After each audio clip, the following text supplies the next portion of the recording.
여러분 안녕하십니까?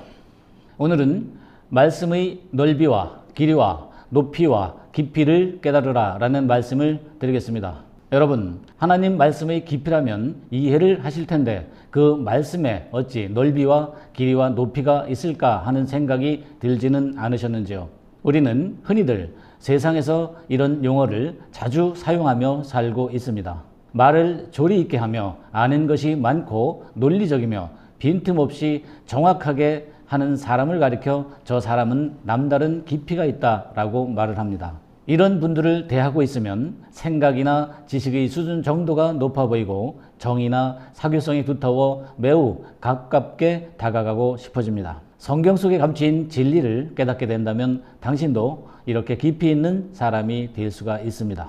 여러분이 성경에 기록된 하나님의 말씀을 문자적으로 이해한다면 논리도 맞지 않고 이치적이지도 않으며 부분적으로만 이해할 수밖에 없는 것이 성경입니다.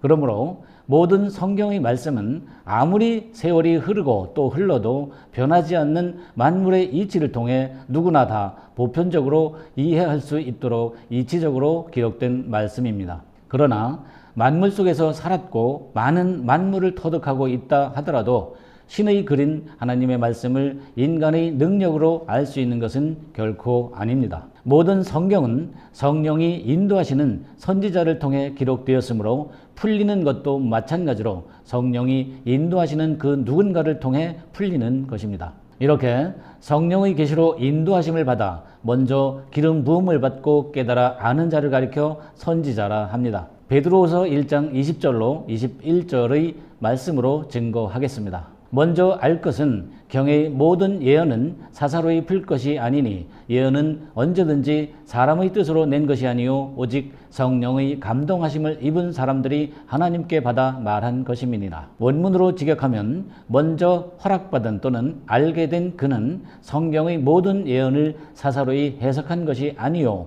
혼인한 것이니라.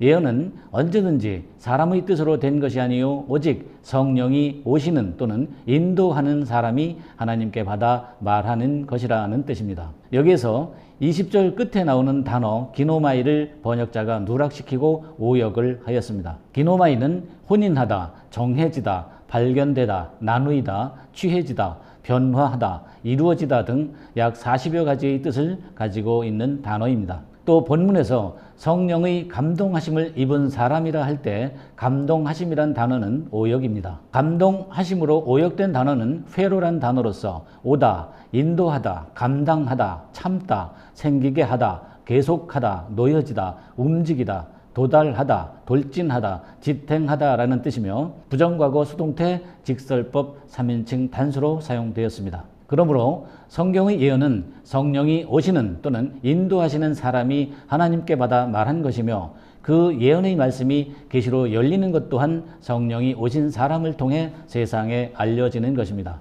이렇게 성령이 오신 사람을 영의 남편으로 만난 아내가 계시된 진리로 기름 부음을 받으려면 반드시 사랑의 잔치, 즉 남녀가 연합된 혼인 잔치를 통해서만 가능합니다. 에베소서 3장 17절로 18절의 말씀으로 증거해 드리겠습니다. 믿음으로 말미암아 그리스도께서 너희 마음에 계시게 하옵시고 너희가 사랑 가운데서 뿌리가 박히고 터가 굳어져서 능히 모든 성도와 함께 지식에 넘치는 그리스도의 사랑을 알아. 이 말씀도 역시 번역에서 오역이 심합니다. 이 세 구절에서도 번역에서 누락된 단어가 많고 세 구절의 원문을 뒤섞어 각기 다른 병행 구절로 오역이 되었습니다.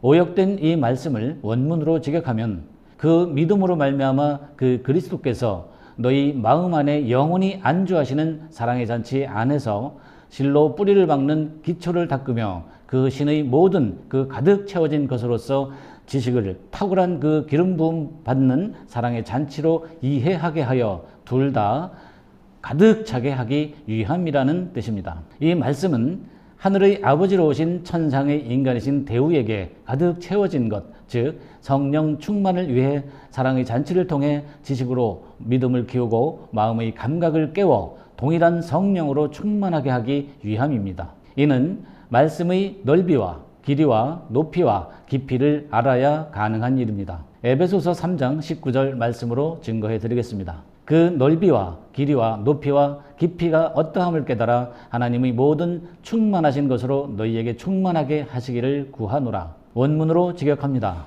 그 넓이와 길이와 높이와 깊이가 무엇인지 깨달아 모든 그 성도들과 함께 충분한 힘을 또는 완전한 능력이 있게 하기 위함이라는 뜻입니다. 이 말씀에서 쓰인 네 가지 단어의 뜻을 보겠습니다. 넓이는 플라토스로서 평평하게 펼쳐진 침대란 뜻의 플라티스에서 나온 단어입니다. 길이는 메코스로서 심히 두려움이란 뜻의 메가스에서 나온 단어입니다. 높이는 휩소스로서 보다 뛰어남이란 뜻의 휘펠에서 나온 단어입니다. 깊이는 바도스로서 심오함이란 뜻의 바디스에서 나온 단어입니다. 이 모든 만물의 이치를 통해 보이신 영적인 뜻을 알리기 위한 말씀입니다. 이렇게 각 단어가 가진 뜻을 바탕으로 성구를 직역하여 드리겠습니다. 그 평평하게 펼친 침대에서 심히 두려움으로 보다 뛰어남과 심오함이 무엇인지 깨달아 모든 그 성도들과 함께 충분한 힘을 갖게 하기 위함이라 또는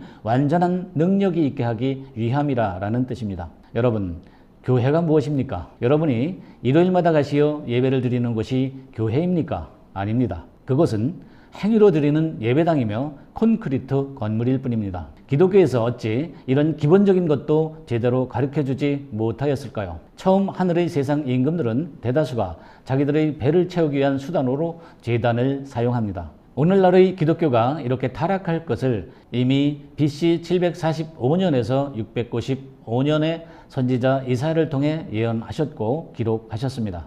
이사야 56장 11절로 12절의 말씀으로 증거해 드리겠습니다. 이 개들은 탐욕이 심하여 족한 줄을 알지 못하는 자요, 그들은 몰각한 목자들이라. 다 자기 길로 돌이키며 어디 있는 자이든지 다 자기 이만 도모하며 피차 이르기를 오라 내가 포도주를 가져오리라. 우리가 독주를 잔뜩 먹자. 내일도 오늘같이 또 크게 넘치리라 하느니라. 원문으로 직역합니다. 이 개들은 욕망이 탐욕스러워 만족함을 깨닫지 못하는 자들이요, 그들은 무지한 또는 아무것도 아닌 것을 가르치는 목자들이요, 각각의 길로 향하여 끝까지 약탈하는 자들이니 가져오라 술 취함을 받아들이리라. 우리가 독한 술을 들이키자. 후일날에도 이가 들 것이니 심히 풍부하게 존재하리라 라는 뜻입니다. 여러분, 참으로 신기하지 않습니까? 주의 사자라 하는 사역자로 처음 하늘에서 아무것도 아닌 무지한 복음을 전하는 목자들을 가리켜 탐욕이 심한 개들이라 하였습니다. 이들이 취한 독한 술은 무엇일까요? 성경을 문자적으로 풀어 전하며 행위적인 신앙을 강요하는 율법에 취했다는 뜻입니다. 이들은 성경의 비유를 풀 수가 없으므로 세상적으로 전하며 자기 이익만 취하는 탐욕스러운 자들이기 때문입니다. 당신은 요즘도 부흥하는 기도원을 보신 적이 있으십니까? 헛것을 구하며 헌금만 강요하던 개들의 탐욕이 다 드러났으므로 그 자취를 감춘 것입니다.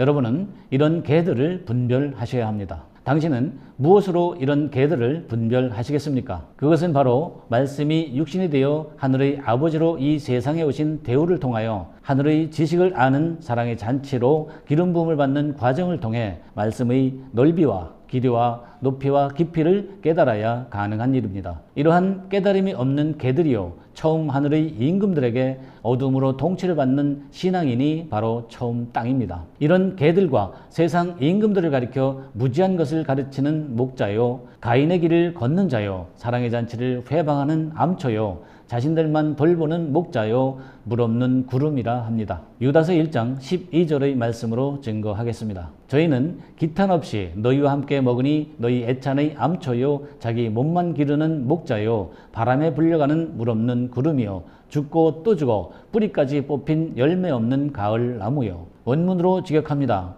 가인의 길을 걷는 그들은 두려움 없이 방탕으로 함께 즐기니 너희의 그 사랑의 잔치의 암초이며 그들은 그들 자신만 돌보는 목자요, 바람에 의해 제거되는 또는 사라지는 물없는 구름이요, 죽었으므로 다시 뿌리채 뽑아낼 열매 맺지 않는 늦은 가을 나무라 라는 뜻입니다. 여러분, 성경은 이렇게 빈틈이 없이 정확하게 예언하고 있습니다. 이런 예언의 당사자인 목자들에게 이렇게 엄청난 진리를 여러분들에게 가르칠 수가 없는 것입니다. 교회는 여러분이 행위로 예배를 드리는 어느 예배당의 건물이 아니라 신앙인 여러분 각자가 교회가 되어야 합니다.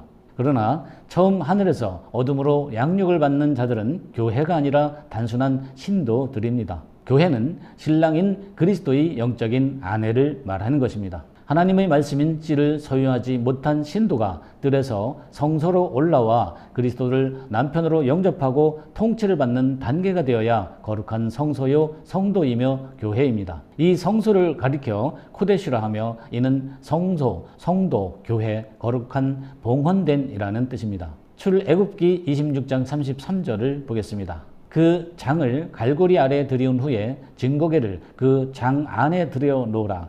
그 장이 너희를 위하여 성소와 지성소를 구별하리라. 주님께서 이 성소와 지성소를 가르는 휘장으로 오시어 모형의 휘장을 실상의 육체로 휘장이 되시어 찢으셨습니다. 히브리서 10장 20절로 증거하겠습니다. 그 길은 우리를 위하여 휘장 가운데로 열어놓으신 새롭고 산 길이요 휘장은 곧 저희 육체이니라. 원문으로 직역하면 그것은 또는 새 언약의 법은 우리가 그 휘장을 통하여 봉헌하는 새롭고 실로 살아있는 길이니 그것은 그의 육체라라는 뜻입니다. 여러분은 이러한 말씀의 깊이를 알고 계십니까? 이렇게 진리로 계시된 새 하늘의 말씀을 넓이와 길이와 높이와 깊이로 깨달아야 비로소 거룩한 성전, 즉 지성소의 언약궤가 된 것이며 거룩한 성전이 된 것입니다. 이렇게 실상으로 성전이 된 자를 가리켜 현재의 예수 그리스도라 하는 것입니다.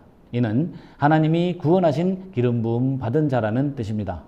이를 또한 나사렛인이라 합니다. 나사렛인은 감추인 것을 드러내는 자라는 뜻입니다. 이렇게 새 하늘의 진리로 기름 부음을 받았기에 그 증거로 성령이 임하신 것이며 천만 천사들이 우주적 교제를 하는 장자들의 총회로 모인 자들입니다. 이는 사람의 생각으로 이루어지는 것이 아닙니다. 히브리서 8장 2절을 보겠습니다. 성소와 참 장막에 부리는 자라. 이 장막은 주께서 베푸신 것이요 사람이 한 것이 아니니라. 장자들의 총회는 새 하늘의 천사, 즉 하늘의 사자들이 모여 우주적 교제를 나누는 장소입니다. 이것이 새 하늘이고 새 하늘의 임금들에게 통치를 받는 성도들이 새 땅입니다. 이것을 가리켜 성소라 하며 중충이라 하고 둘째 하늘이라 하며 구렁이라 하는 것입니다. 이것을 통하지 않고는 어느 누구도 지성소로 들어가 성전이 될 수가 없습니다. 당신은 어떠셨습니까? 그동안 무익하고 헛되고 허황된 것을 믿어오지 않으셨는지요?